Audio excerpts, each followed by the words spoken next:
Bom dia a todos, bem-vindos ao segundo dia das conferências O Futuro de Nossas Crianças, que está sendo coordenado pela World Educational Conference do Peace Global Net e hospedado pela Sol Brasil, nesses 3 dias.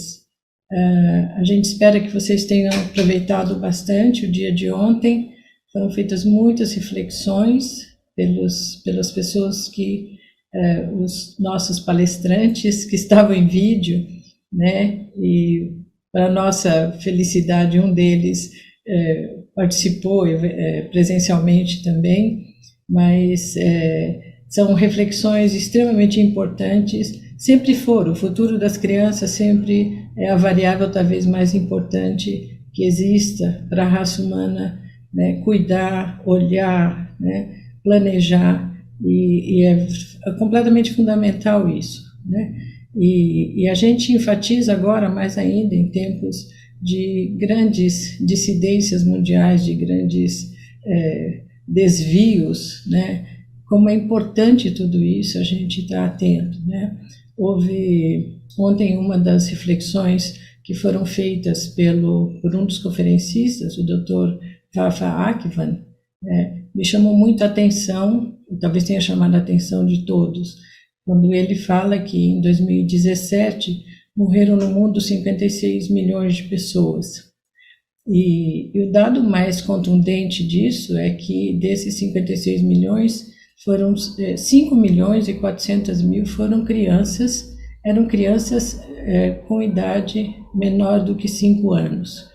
Né? Isso é uma história de horror, né? Porque a gente fica trabalhando, né, para dar acesso à saúde, à educação, à informação, à segurança alimentar, à segurança física para as crianças, né? Mas em um ano, 5 milhões delas não tiveram nem acesso a viver, né? Quanto mais a ser educadas e alimentadas, né? Então a situação é bastante dramática, né? Sob qualquer ponto de vista que a gente olhar. Peter Singh vai mencionar isso na palestra dele amanhã. Também são dados contundentes, né, sobre suicídio de adolescentes e crianças, né? E como ele diz, né, quer dizer, as crianças comentam e olham e falam: tá bom, vocês querem educar a gente, vocês querem que a gente seja igual que é isso que vocês fizeram, né? É isso que é para aprender, esse mundo que está aí, né? Então, são reflexões extremamente sérias, importantes e profundas, e a gente espera que vocês divulguem isso, compartilhem isso, conversem em casa, em grupos menores, onde vocês acharem importante que se dissemine, né, o mais rapidamente possível essas informações todas e essas reflexões. Hoje a gente vai ter a reflexão bastante, crucialmente importante do Dr. Erwin Laszlo, né, que é a nossa primeira conferência. Vamos ter também o casal Sayonji, Hiro e Masami Sayonji, que são os líderes da Fundação Goi para a Paz, do Japão, um trabalho longuíssimo também, que já vem fazendo há muitos anos. Vamos ter a doutora Nina Meyerhoff comentando também. Ela tem um projeto que se chama Filhos da Terra, também sobre empoderamento de crianças para a cultura de paz, né? Então, vai ser um dia bastante intenso também, muitos vídeos.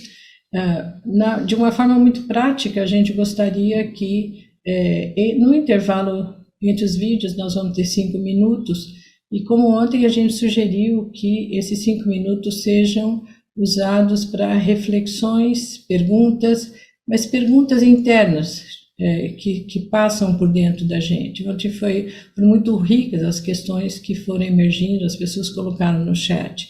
Então a gente convida vocês novamente, em 5 minutos, né, a deixar emergir perguntas sobre o que essa palestra, né, o que essa reflexão me trouxe como indagação. E, por favor, coloquem no chat essas reflexões, essas perguntas.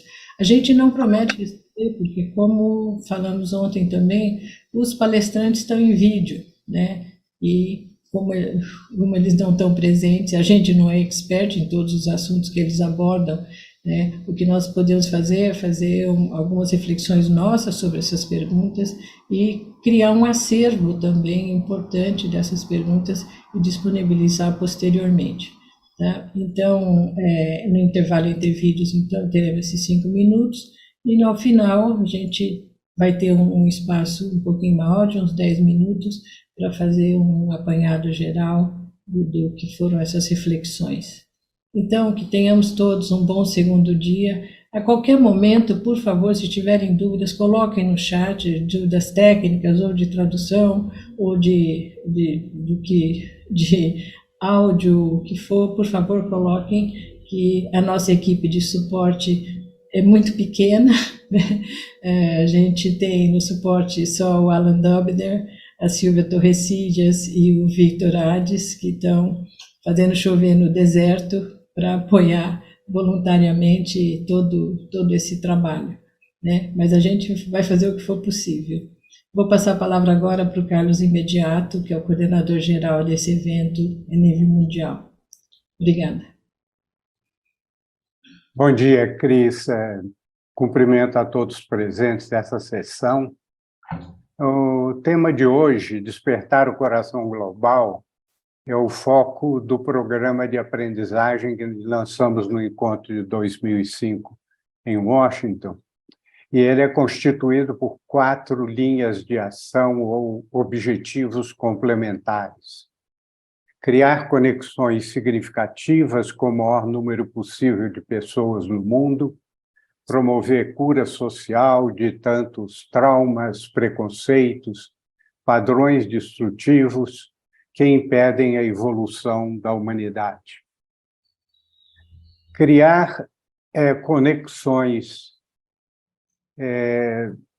com o maior número de pessoas possível no mundo e criar e ativar soluções práticas mobilizando os recursos das tecnologias, da criatividade e engenhosidade das pessoas, da força co-criativa das comunidades para resolver questões do cotidiano das crianças e das famílias. E as celebrações, atividades que honram nossas raízes, nossas culturas, promovam a expressividade, a leveza, a alegria, o compartilhar ideias e formas expressivas além das palavras. Este é o objetivo dos festivais do Futuro, Nossas, Crianças, que vimos realizando em diversos países, por enquanto, da América Latina. Podemos dizer que este programa de aprendizagem global contém as referências e diretrizes básicas de ação para o projeto WECON. Quando falamos do coração global, estamos falando da esfera das emoções, dos afetos, das qualidades humanas fundamentais, do amor, da compaixão, a alegria, a coragem, o cuidado, e qualidades são educáveis. Para nosso benefício, os palestrantes de hoje iluminam com sabedoria e senso prático os temas centrais deste programa. Sou muito grato e espero que seja útil para suas reflexões e seu trabalho. Obrigado. Nós vamos passar agora, então, o primeiro vídeo do Dr. Erwin Laszlo, do Clube de Budapeste.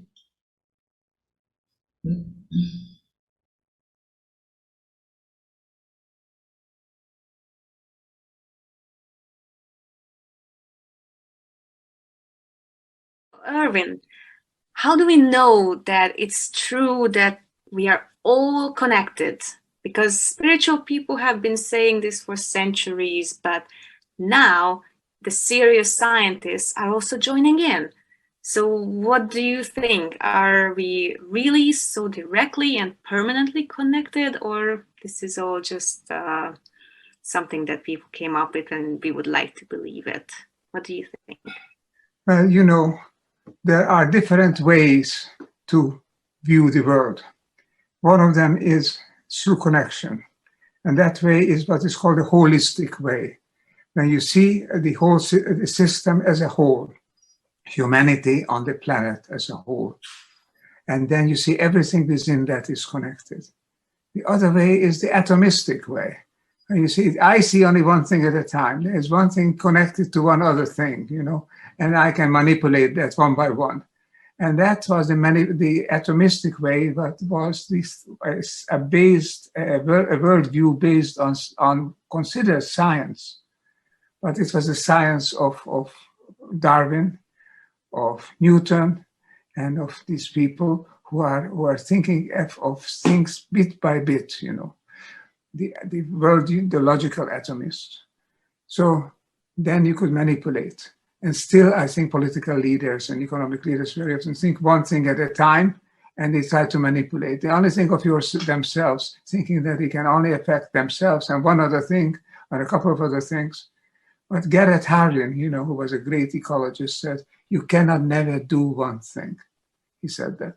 Because once you try to do one thing, a whole lot of other things follow. So what I'm saying is, there could be a world built on the atomistic principle. There could be a world based on the holistic principle of all things are connected and forming one whole. Each is possible. But today, science supports the holistic view. That's the new factor. It used to be thought that the atomistic view, you know, things bits and pieces at a time, and that view is the dominant view. That is the true world. We're working like that.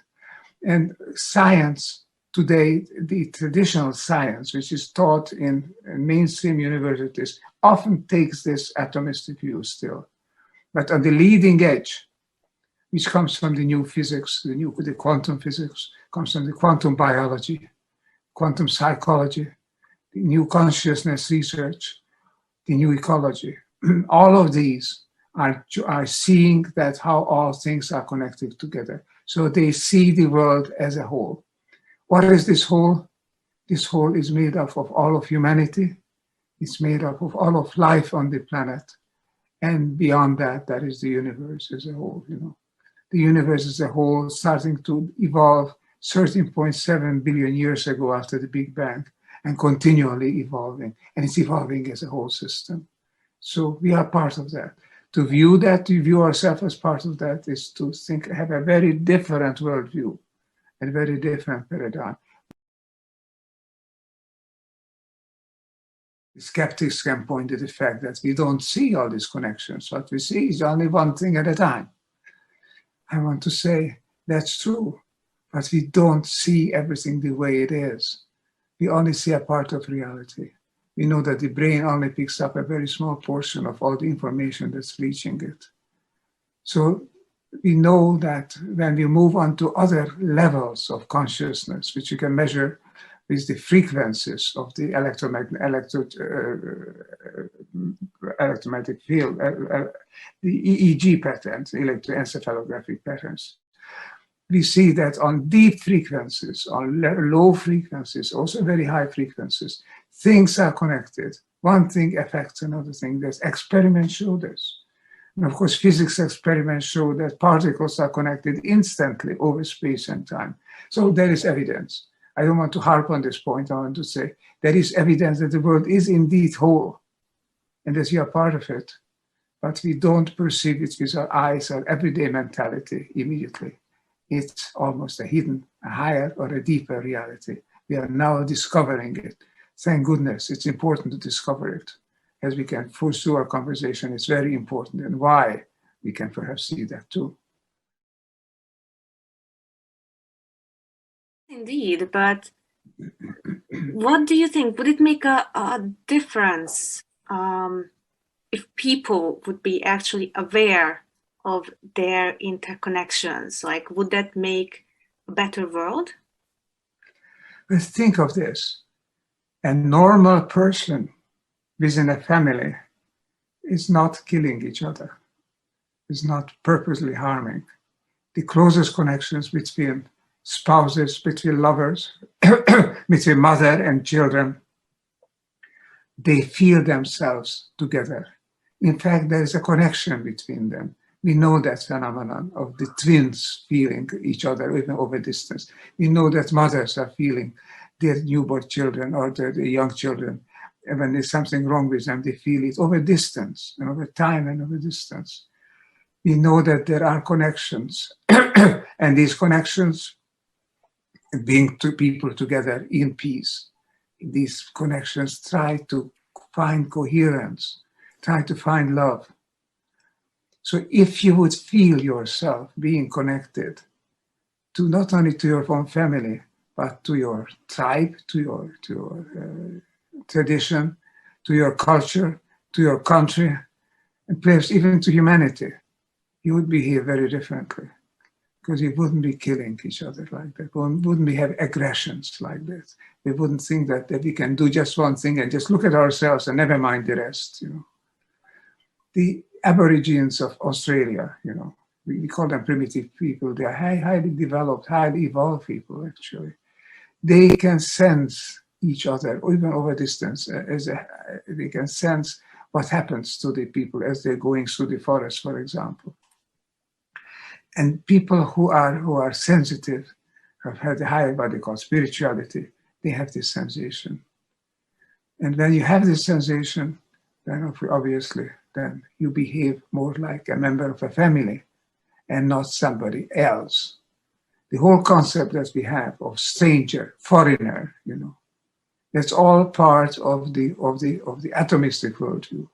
This is me and that's you. In the holistic worldview, there is no real you other than each other. We are all part of one thing. At the leading edge of science today, people like Erwin Schrödinger and Albert Einstein and Jung and Pauli and these people have always said there is oneness in the world. Separation is an illusion. And when people act like this, when people see like this, when people feel like this, then they act differently. So I think it would be a good idea indeed to recognize that we are part of a human family, which is a one whole family. We are part of it, and we can move forward because we have a consciousness, and we can orient our consciousness so that we are not just a passive participant, but we could be an active promoter, somebody who is actually moving, trying to move the system forward, evolving to higher level, upshifted, as we call it.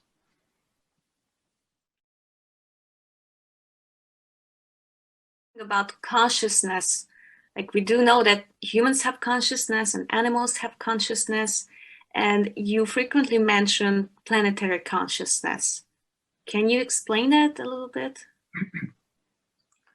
Consciousness, of course, again, the atomistic view is consciousness is mine, it's only mine, it's only in my brain, it's produced by my brain. And if something happens to the brain, then the consciousness vanishes. There is simply no consciousness. So my consciousness and your consciousness are separate, Now we recognize that consciousness is so strongly interconnected that on this more subtle level, what happens to one consciousness also affects the others. Erwin Schrödinger, a great physicist, said there is no sense in which we can talk about consciousness in the plural. There's only one consciousness. Many learned volumes have been written on the idea of the one consciousness. It used to be just purely spiritual speculation. Today we know that consciousness is not limited to my brain, it's not produced by my brain. We are transmitters, as it were. Consciousness is as much a part of the universe as energy is, as information is. And I would say it's much more real than what used to be called the most real of all things, which was matter. Matter is, in a sense, something that we perceive as such, because things are on a level of these coherent waves, become so coherent together, so well work together, form single entities, form larger units which appear like matter, but actually all things are vibrations, frequencies working together. The great maverick physicist Nikola Tesla said, if you want to know more about the universe, think in terms of frequencies. Yes, vibrations and frequencies. Ultimately, we are all part of the universe of vibration. And if we know this, then we will start acting differently. People who are, for example, have the sensitivity, the Aborigines, but also people in India and in Asia who believe in reincarnation, they know that the other person is not different from them. It could have been them in a previous incarnation. Or they could be also that in the next incarnation, perhaps. So when you know connection, when you feel connection, you don't disregard, you don't harm on purpose. So it's very important to change our mindset from the atomistic to the holistic mindset, based on connection and on oneness, not just esoteric ideas, concreteness.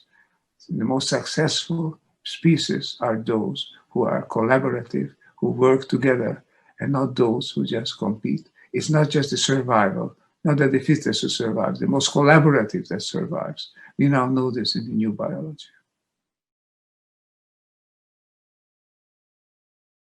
More like about evolution. So do you think our next evolutionary step is planetary consciousness? Indeed. This is exactly what I think, yes. It could be. It's not guaranteed. It's not a mechanistic, deterministic step. Just sit back and then you're going to grow evolutionary consciousness. I think we have to collaborate. We have to recognize this. If given enough time, of course, we would reach that. But there's also a danger in between. You have these points of critical points, the tipping points, and they could lead to extinctions. Many species have become extinct, the majority actually of the complex species. We have a consciousness. We don't need to become extinct. We would know how to evolve together. The next step is to recognize our oneness, create a consciousness which embraces the planet. That's what I call a planetary consciousness. It's not the consciousness of the planet. It's a consciousness of being part of the planet. And that, I think, is what we need to become a better citizens of this planet. Well, that's very inspiring and makes me a little bit more optimistic, because sometimes I feel that this planetary consciousness is rising, but more of something that's happening, like it's not very nice and clear at the moment. It's just how I feel, because all these crises that are going on right now, will we make it beyond all these different things? Like it seems like everything is happening all at once, everywhere, at the same time. And sometimes I'm very optimistic, sometimes I'm a little bit skeptical, but how are you? Are you optimistic? Are there things that we can do to make it work, basically? I am hopeful. I know that there is an opportunity to make a better world. I know the opportunity to evolve. We can, in a way, in an odd way, we can be thankful for the crisis, whether it's climate change, whether it's the migrants, whether it's the virus, whether it's now war and aggression. I'm not saying we should have more of these. We should overcome them. But what they do is to give us a push. In cybernetics, one talks about an initial kick, that you launch a complex system, you give it this kick, that means you give it a push at the right point, at a given point, and then everything starts to move, everything starts to change. It's a highly interdependent, highly sensitive system in which we live. And this system undergoes periodic transformations, not regular intervals, but it's some of these so-called bifurcations are more deep than others. What's been happening through history, the recent history, is that these critical points, these bifurcations, have been growing from the local level to the regional level, to the national level, to the continental level. Now they're up to the global level. Now we are all on the same boat. We are all in the same bifurcation. Bifurcation, I mean, not we literally bifurcate. Our evolution bifurcates. In other words, from one evolutionary branch, now several are opening up. Which way do we go? All become possible. As long as the system was very stable, it's passive. A stable system, you can't move it out of its rut, as it were. Now we have been moved out. We've been kicked out of the old rut. And we are now facing a situation where the question is arisen. The question is posed ever more: where do we go? How do we go? Who does it? These were not questions that could be meaningfully asked or having answers to while the system was very stable. It was hierarchical. It moved the way it was, the way it's going to be, the way it was. It's no longer the case. So we are moving through a crisis which is a catalyst for progress. It can be made that. It can be an overture to breakdown. Yes, it can. But it's up to us to work in time, to wake up in time and work together. Create a coherent system of which we are a part. What we have been speaking about all along is our sense of being one with others, our sense of being connected, sense of love for each other and for the world, for the life around us. I mean, that is the result of a positive bifurcation. That is when we're going the right way. And the fact that all of the world is now in the same boat and we recognize that humanity is one, for better or for worse, you see, that the hope, the future is very much open. All of that is a sense of hope. So I say I'm neither optimistic nor pessimistic. I am possibilist. I say, yes, we now have a possibility. I like that, a possibilist. You're already an accomplished author, and I do know that you have a new book that came out a couple of days ago. It's called The Upshift. Can you talk about it a little bit? Yes, Nora. In fact, I got a copy 2 days ago. All right. I received it in the mail, a copy which is hopefully it can be seen. It's called The Upshift, The Path to Healing and Evolution on Planet Earth. Trying to show is that there is a path, a positive bifurcation path, a path up, shift up.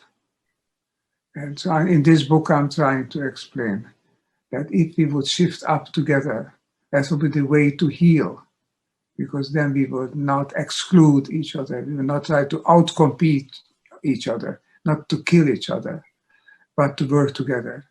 As nature always does. Nature always works together, even if there is a level natural of the food chain, there is some violence there, but altogether, each species supports every other species, and all of nature, the biosphere, forms a complex, coherent system. If you would do that, we ourselves could become such a system. So this book is attempting to, in a short while, in 120 pages or so, just describe the main elements. What is missing? What do we need to create a better world? I say Gandhi was right. We need to become the change we want to see in the world. How do we become a more positive citizen of humanity on Earth? And then, not then, any time, of course, people who wake up and say, okay, so how can I do something? How can I find others? For this reason, we are now creating, as we know, as you yourself know, are an integral part of this, at the Laszlo Institute, we are creating the Upshift movement so that people can join. Joining is free. We don't ask people money. We ask them to give their ideas, to describe what they think is the good way to go forward, a wiser way, a positive way. And then we try to bring like-minded people together with projects. We ask sponsors to try to, if they can help them to finance these projects and to create not only in thinking, but also in action, create a better world. So everybody can join. We try to make it a democratic movement, a massive movement, reach that critical mass where the world can really start to change in practice. So both of these things, Upshift book, the Upshift movement, are new recently being launched, newly launched initiatives. And we hope very much that people the world over will pay attention to them and come and join. As I said, it doesn't cost anything, but it does bring us people together. We try to be together to solve our problems. Thanks for asking the question. I'm very eager that the people at this conference, a global conference, because nowadays everything has moved on to the global level. The action is on the global level. And that here at this global conference and in future conferences, people will pay attention, because our future and the future of our children will be assured if we work together, if we realize that we are basically one family, one humanity, one earth. That, I think, is the lesson. Now science supports it, and we can experience it. Let's do it. Let's do it. That's my message. That's perfect. So we're going to ask people to go to the upshiftmovement.com and join the Upshift movement. And just to end this wonderful interview, do you have a word that you can leave for us, for people, especially young people? Some very positive, possibilist message? Indeed, I'm so disappointed when I see all the unheartening or the disheartening, all the pessimism, all the drawing back into oneself that is going on. Not by everybody, obviously, but there's also some of that pessimism around that paralyzes. My message is to wake up, because this is the first time in history, not only human history, the history of life on the planet, when there is a species that is becoming aware that it is part of the whole, that it can become a positive, a constructive part of the whole, and it can do something about it. It's a historic moment. You've been born at a wonderful time, the time when your life that is ahead of you could be a critical turning point, past the turning point, into the new way, into the path toward healing and evolution. Make yourself a part of evolution. It's not difficult. The opposite is difficult, to block it all the time. To go with it means what the young people call it, go with the force. It means going with the force. Evolution is a force. Go with it. You find it in yourself, because deep down in your consciousness, you realize, you know that you're an evolving entity, working together, moving toward higher and higher levels of coherence and oneness, expressed by love. So it's a marvelous time to be alive. Wake up and act. That's what I want to say to young people. Bom, muita informação, muita reflexão, isso daria 3 dias, né? Só essa palestra do Erwin Lázaro, essa entrevista daria no mínimo 3 dias ou anos, né? De compreensões e aprendizagens. Então, a gente vai refletir. Nós queremos agora fazer uma grande recepção para a doutora Nina Meyerhoff, que acabou de entrar. Eu tenho a impressão que ela está em Toronto, num evento, e a gente quer dizer um alô, e esperando que depois da palestra dela, ela possa nos brindar com compreensões e com detalhes mais práticos do projeto dela. Bem-vinda, doutora Nina, e após a sua palestra, a gente conta com a senhora para fazer comentários, responder perguntas. E muito bem-vinda. Então, agora nós teremos 5 minutos de reflexão e silêncio e perguntas que vão passar por dentro de vocês. Boas reflexões.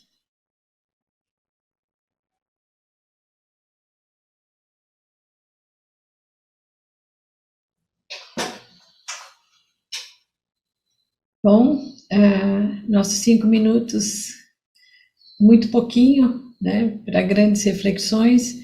mas o nosso tempo também é curto, de 1h30, e a gente não quer fazer grandes atrasos, e então a gente vai continuar agora as apresentações dos vídeos. Por favor, coloquem as perguntas e reflexões no chat, sempre que tiverem vontade, elas são importantíssimas. Ontem foi muito rica essa troca, gerou muitas reflexões importantes, e então agora nós vamos passar para o vídeo. São 2 vídeos seguidos, né, mas a gente vai manter um intervalo de 5 minutos entre eles. Os 2 da Goi Peace Foundation, do Japão. O primeiro é do Dr. Hiro Sayonji, que é um dos líderes principais da fundação. E depois a gente faz um intervalo e comenta o outro. Vitor, estamos prontos?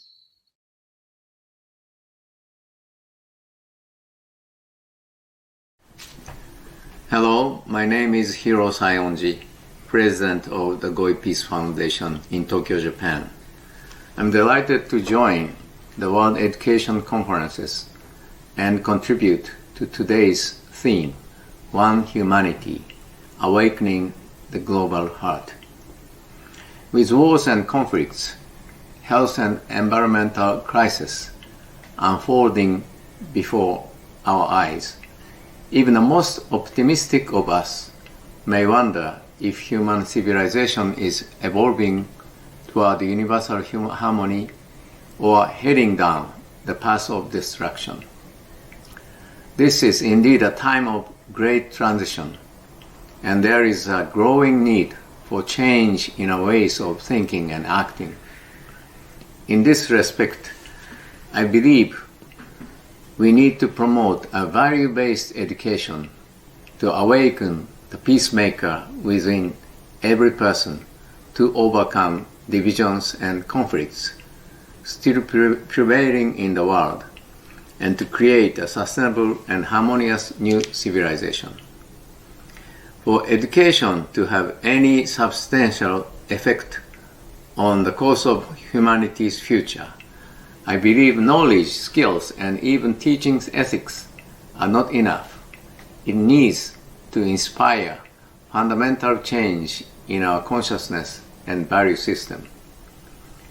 We need to promote education that delves deeply into our worldview and understanding of life. We must squarely deal with essential questions such as what is our true nature? What is the purpose of our existence on this planet? And how do we wish to evolve as human species? Unless our education and our outlook on life are based on serious inquiry into these fundamental questions, I believe that human beings on Earth will eventually stop evolving and will be driven to the brink of destruction.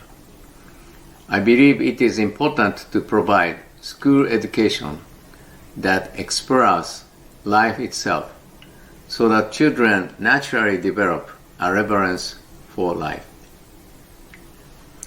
What then is our true nature and our purpose on earth? In an effort to articulate a meaningful response to these questions and accelerate humanity's conscious evolution, my wife and I, along with system philosopher Dr. Arvind Laszlo, co-authored and launched the Fuji Declaration in 2015. Over 60 partner organizations and 200 founding signatories have joined this initiative, including heads of state, Nobel laureates, scientists, artists, authors, educators, and peace advocates, along with tens of thousands of people around the world. As we have stated in the Fuji Declaration, the great spiritual traditions tell us that as its root, human life is linked to its universal source. Today, the latest advances in sciences reaffirm this timeless insight. When we rediscover our connections to nature and the cosmos, we can realign our life with the universal drive toward oneness and harmony. We can awaken the divine spark that resides in our heart and bring forth our innate love, compassion, and wisdom. We have been born at a critical juncture in history with a shared mission to bring peace on earth. By choosing to live consciously and responsibly, we can shape our own destiny, create a world of peace and dignity that unfolds the full potential of the human spirit. The paradigm of the new civilization is a culture of oneness. Just as all the cells and organs of our body are interconnected and work together in harmony for the purpose of sustaining our life, each and every living thing is an essential part of the larger symphony of life on this planet. Recognizing that we are all a part of a living universe consisting of great diversity, we can co-evolve with one another and with nature and design a flourishing civilization for the coming generations.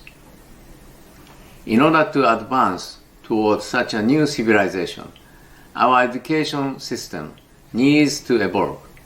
What we need is an education that awakens the inherent goodness and sense of purpose in every child, who will become a true peacemaker for our planet.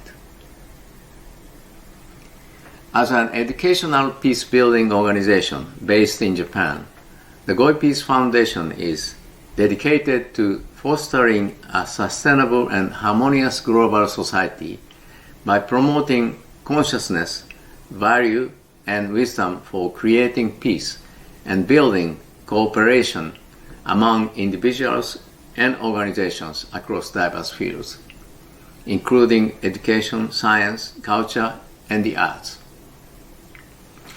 Our educational programs for young people, in particular, are designed to nurture inner peace, respect for life, and global awareness, emphasizing the leading role they can play in fostering world peace.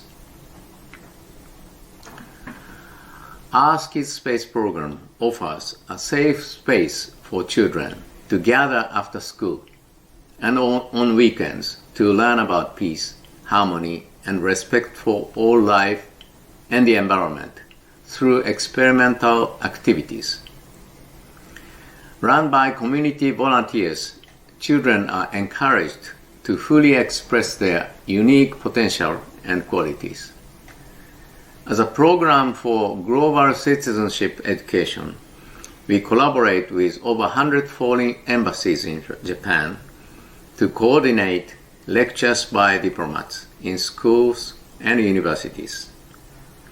We believe that learning to respect difference, ethnicities, faiths, traditions, and customs is an essential part of creating unity in diversity.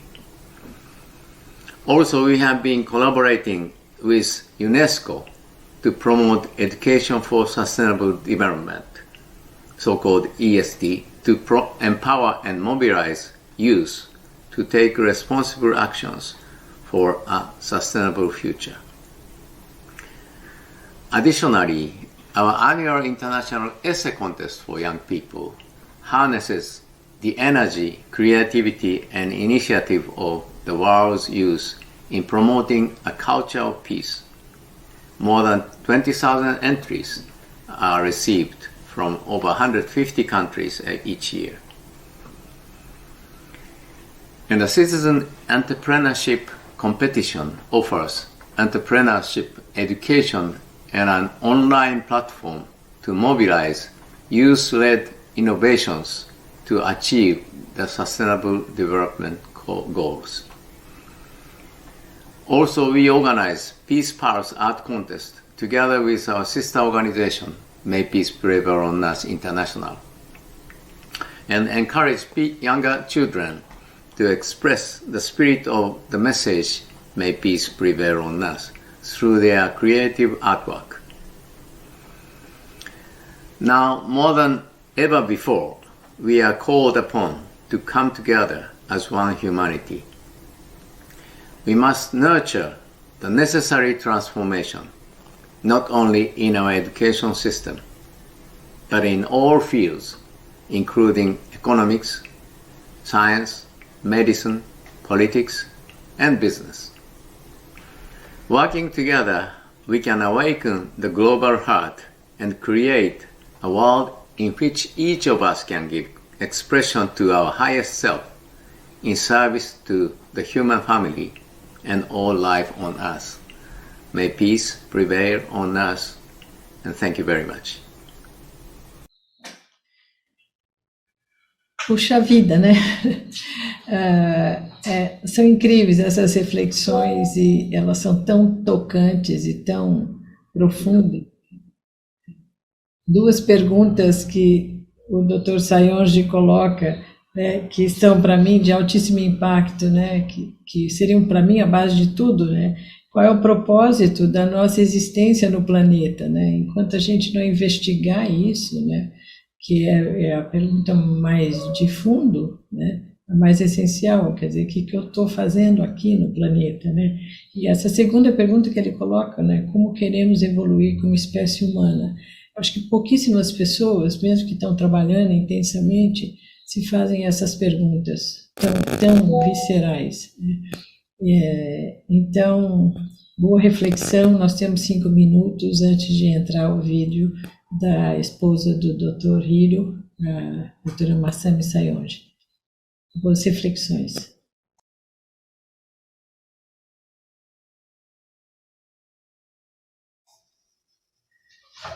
Bom, retomamos, que maratona, hein?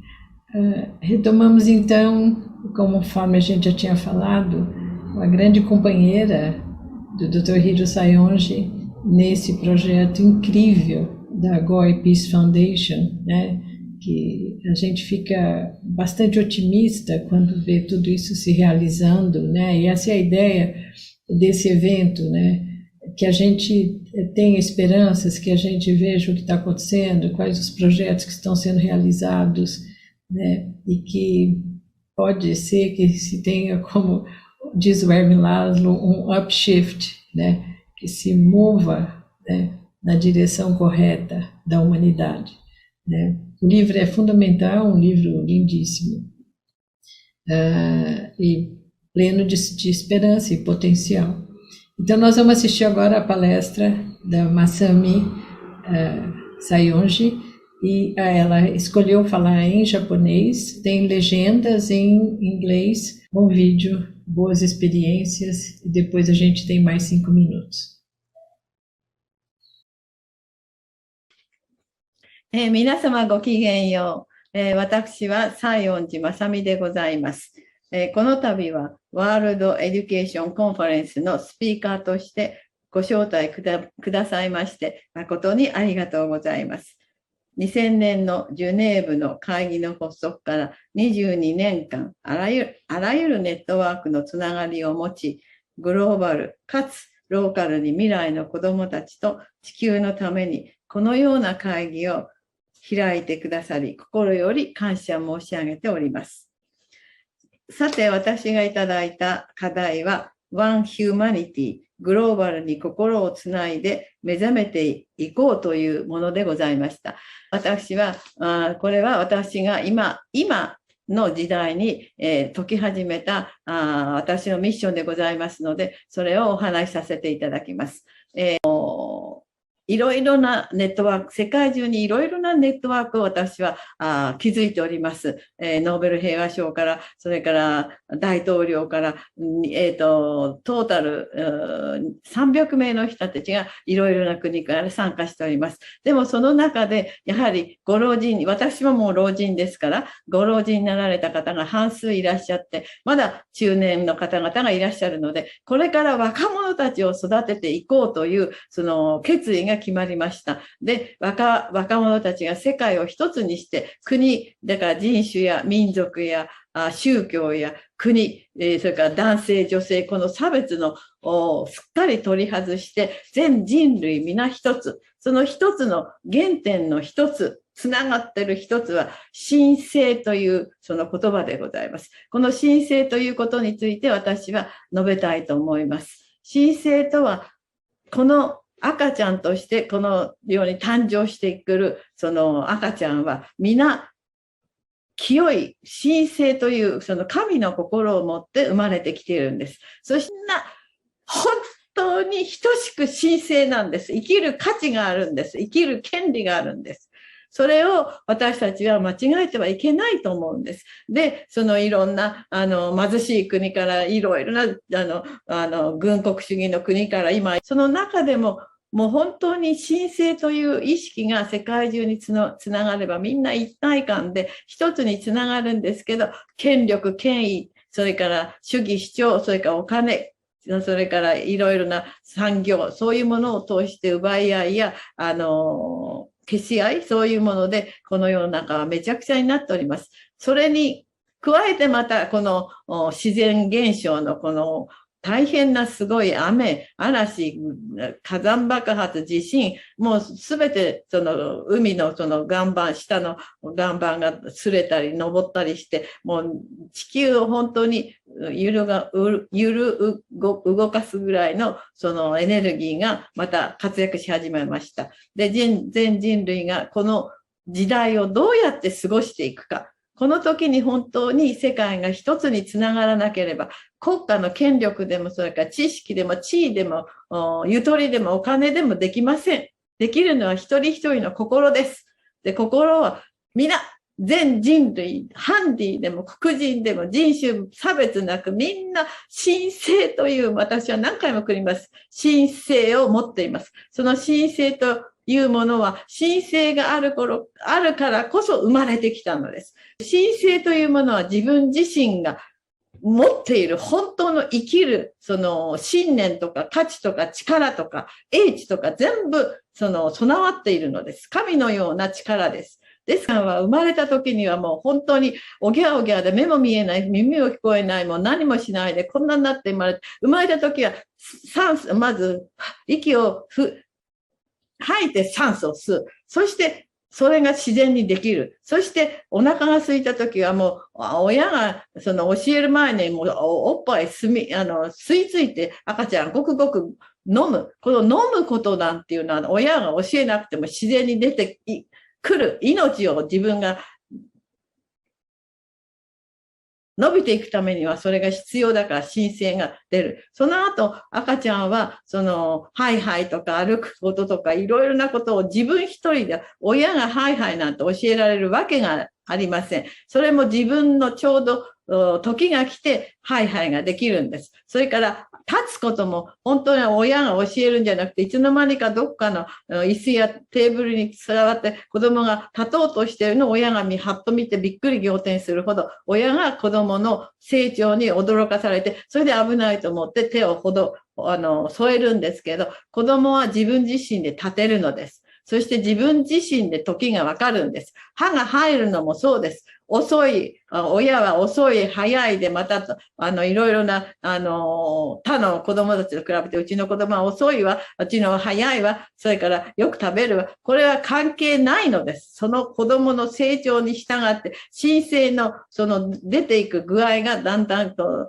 っきりと現れてくるんです。そして立ち上がる。それから歩く。これも親が一歩一歩教えるんではなくて子供が当に知ってる当たり前のことをやってるだけです。ですから、そういうのを見ると、神聖、みんな、それは、この、赤ちゃんのそこまでの1歳までの家庭は親が教えるわけではない。ですから、人種や国民や国家が違っても、同じ子供たちは同じように自分の力で生まれてそして育っていくんです。それでいろいろ黒人だの、差別だの、それから国家の、その、有能な国とか、その、低い国とかそういう勝手に大人たちが決めた世界の中に放り出されていく。そうするとそこに平等とか偏見とか差が出てきて違いが出てくる。でも本当は神聖で平等であるということを私たちは決して忘れてはいけない。ですからどこの子供もどこの老人もどの人種もみんな神聖でつながってるからみんな尊い。人間として本当に尊い人たちですから、そこには差別はない。でもその差別を作っているその人たちがたくさんいる。ですが、ここで、闘争が起きたり、戦争が起こったり、今にももう本当地球もその絶滅する近くまでなっております。ですから私はこの時、ちょうど来たと思います。全人類が一つにつながらなければいけない。そして国家も人種も民族もない。人間はみんな一つである。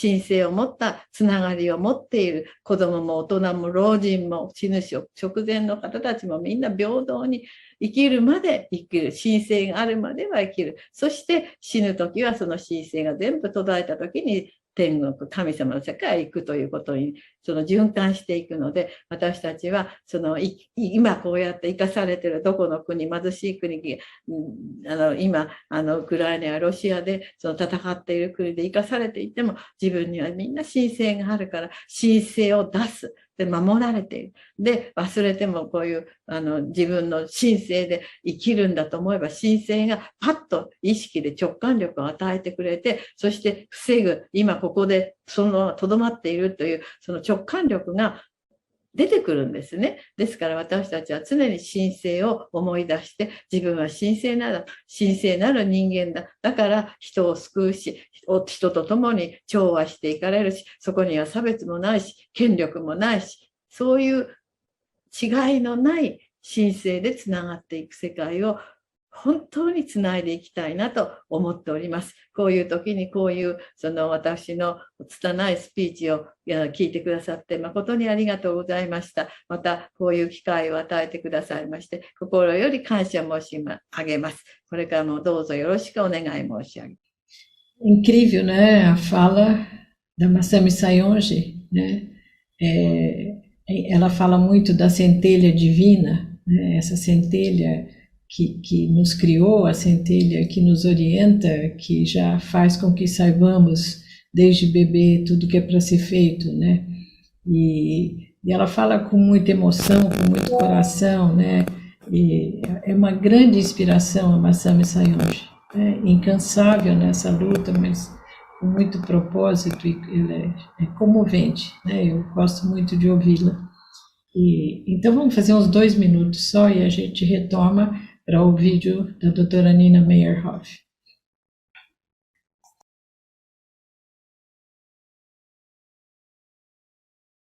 Bom, estamos de volta para a gente não se atrasar muito e agora estamos prontos para o último vídeo e uma beleza contando, parece que é uma coincidência que os últimos vídeos sempre tem o palestrante presente, né? E nós citamos então o vídeo da doutora Nina Meyerhoff sobre o Children of Earth, os Filhos da Terra, e o projeto incrível que ela tem, extremamente prático.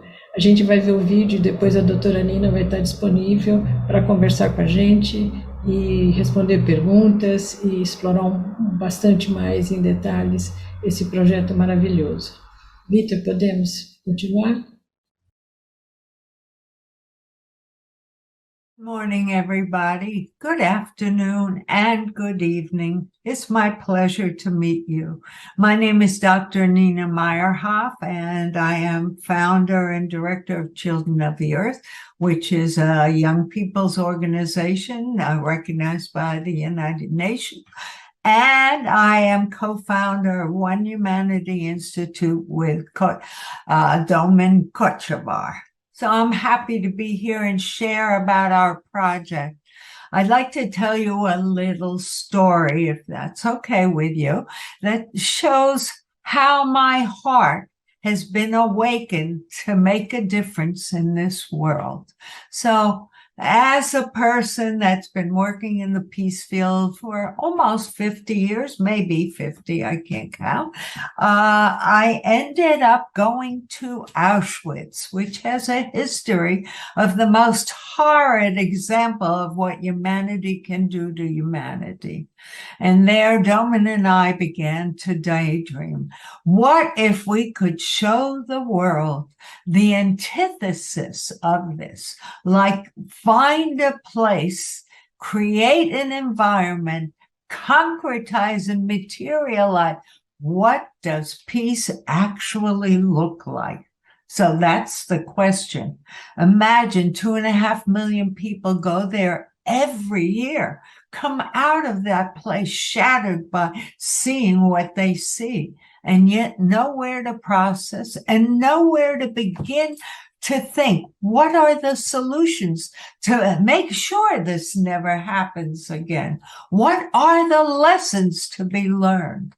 And so we designed a complex, a campus of what we imagined it could look like. At the same time, we were gifted 2 buildings within the town of Auschwitz, which is the housing of Auschwitz. And there, when Nina, I, and 2 other people went to Poland because we heard the cry of the Ukrainian war, it behooved me. I had no choice. I rose to the occasion, and we went there even before any of the other NGOs were there. We went to the border, and we came with 25 teddy bears to give out to each child that crossed the border. But what do you think happened? We received 1,000 teddy bears, and we gave them out one by one to every child, and that child would hug that teddy bear, and that child would look at mama, and mama would feel good for a moment in her life. But a real question was, where do I stay tonight? Where do I sleep? And you know, Poland is taken in between 3 and 4 million people, and the hotels have filled themselves with people, but the stay is 3 to 5 days, and homes have opened their doors.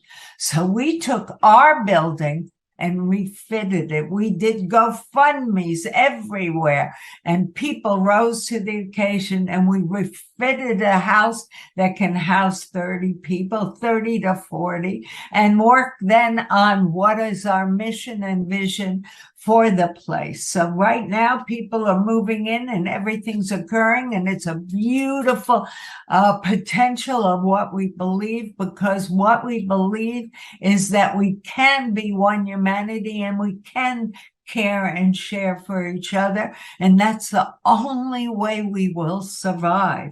And so now we're going into the next step of developing the real concept behind this. Like for the houses, which is called the bakery because it was once a bakery, we are making a social innovation hub. I'm going to show you a movie of the House of Hope where the Ukrainians live. Hi, Olena. Nice to see you. Заходите к нам в гости. Thank you, thank you. Прошу. You see you first. Тут ми мешкаємо. Okay. Show us. Ну, у нас еще речи такие, еще в процессе все мешкания, ремонта. Проходите. Yes. Okay. Okay. Тут наша кухня. Okay. Трошки не прибрана, готую їсти, їдзення. Це наш покой. уже обуютились. Все классно, супер. Спим с Тимофеем здесь. Okay. Проходи. Okay. How are you? Все Как хорошо, се чуешь? все классно. Спасибо вам большое. Спасибо. Еще одни покои есть. Пошлите, я вам покажу. Okay.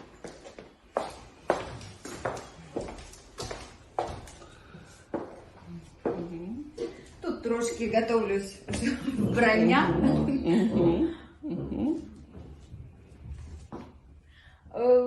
Чекаємо нових мешканців, наших сусідів. Сон. Wkrótce będą. Да, спасибо вам большое, все классно, нам нравится. Thank you. Really nice to see you and have you here. So, a lot of happiness here. And we are happy to have you here. Really. Thank you. Спасибо. And we will make, I don't know.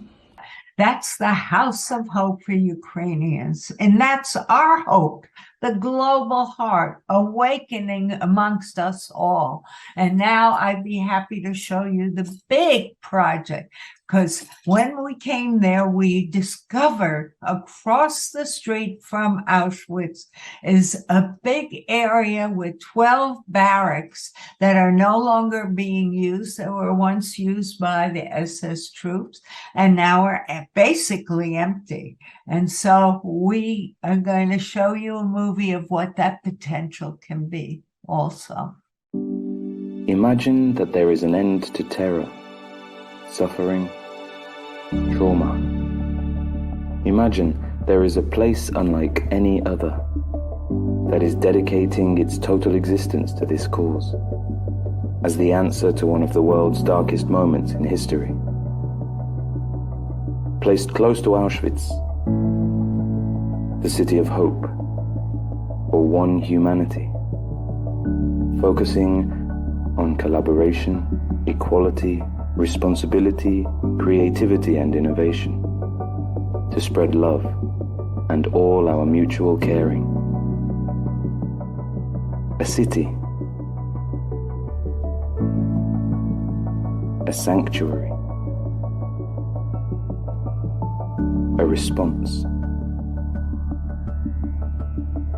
to act towards a world of peace using sustainable, mutual, experiential paths for seeing the change. Imagine, this place already exists.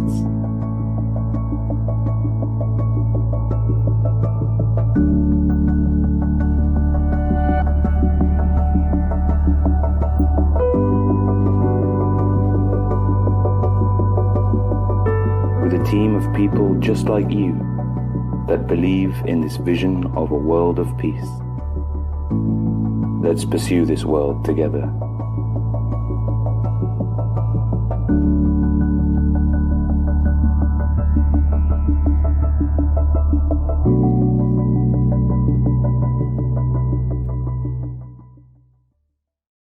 So as you see, that is our concept, and it is emerging. And the idea is to create a solutionarium. Imagine if NGOs would come together, coalesce, collaborate, and share all their insight on how to become a world that works for all of us. Because obviously that's what we need. The way things are, it's very critical, but it's good because in this critical moment, we can make really important choices. Do we go to the dark or do we go to the light? Obviously, we must pick what's in our best interest. And it's no longer in our best interest to think of the I. It's in our best interest to think of the we. And if we go to the we become one, because we have that interconnectedness, that interdependence, and the unity of all. And in that unity, there is hope, there is understanding, and there's creativity to build a world that works. The young people are coming forward. They are very critical of what's going on. They feel disenfranchised. It's their time to step forward with new ideas, and it's our time to support them in this process. Please, people, open your hearts, give generously, work daily towards this. The only meaning of life is your own evolution, and your own evolution is completed by the service you do to others for others, and how you embrace them and yourself within that circle to make us a planet that thrives, that's resilient, regenerative, and all those wonderful words. Wake up your heart and begin to live a meaningful life. Thank you. Bye-bye.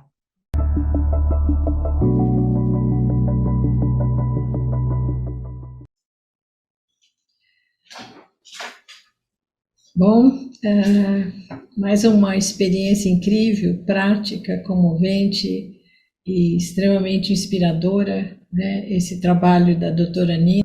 Obrigada, Nina. Foi uma maravilhosa experiência, é inspiradora. As pessoas estão comentando que estão arrepiadas, estão emocionadas, né? Comentando no chat. Você quer comentar alguma coisa, Nina? Por favor. You want me to say something? Yes, sure. Sure, okay. It's very hard since I don't speak Portuguese. You know, I know this chapter area is about the future of our children. And what I want to say more than anything is that it's very important that each of us as human beings right now, wherever we are, start to understand how critical a time it is on this planet. And I think we realize it. So we have to build new culture. And the way to do that is through education. And the way to do that with education for our children is to give them the opportunity to understand that they are the leaders of tomorrow, and they cannot do what we've done in the past. It's over. And we can't have them imitate us anymore. They must find new solutions, and we must help them. There's no other way if we are going to exist on this planet. So please, each and every human being, do what is possible to make a better world. That's all I can say. And the children, they are free if we give them that freedom to create this understanding and build a new culture. So thank you, and please do. Do you have a question? Sim, Robert, você está traduzindo.